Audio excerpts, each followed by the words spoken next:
The God who lives in the ideal.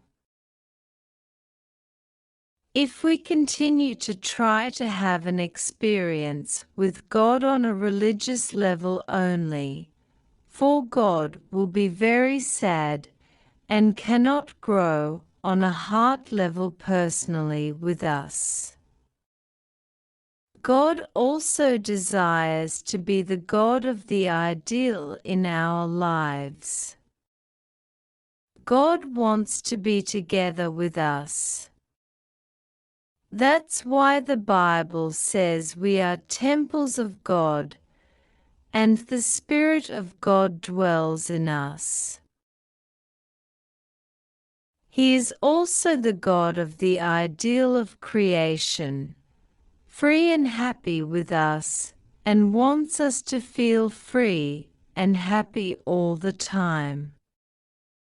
God already lives, as God of restoration, miserably, with evil situations of billions of fallen people, fallen children, people who don't even believe He exists, while they believe we are children of aliens so easily.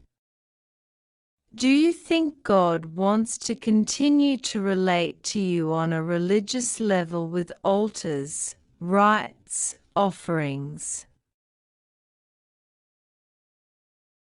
Only Satan could contrive in his intelligence to make us believe that we can only go to God in a religious way, desperate attempt is anyway, to prevent us from becoming face to face with God, heart to heart with God, and living the ideal with God.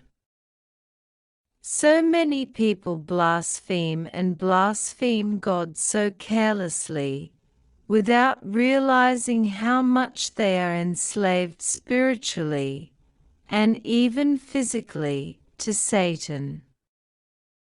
This world has become the toyland of Pinocchio and Lucignolo, with whom Satan freely entertains us, as long as spiritually we remain at the level of donkeys, like animals.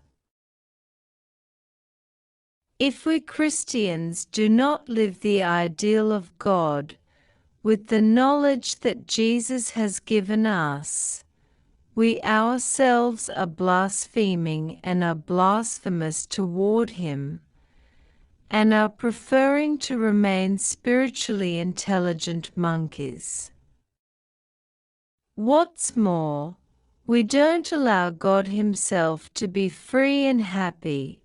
We block Him from being the God of the ideal in our life, and that of our family. It is as if Jesus continued to honor God in the Jewish tradition, with so many dogmas, rules, rituals, goat and sheep offerings. We must be able to detach ourselves from a religious group identity. Otherwise, we can never experience the God who lives in the ideal, and we will never become the person God would have us become in creating us. It's your 5%. Take ownership of this.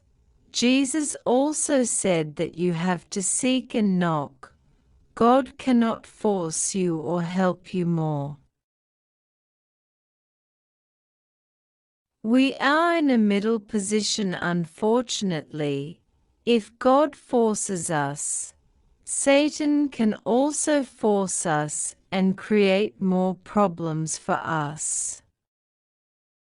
If we unite more deeply with God's heart and understand His ideal of creation, there can be no more conditions for us to be able to live together with Him.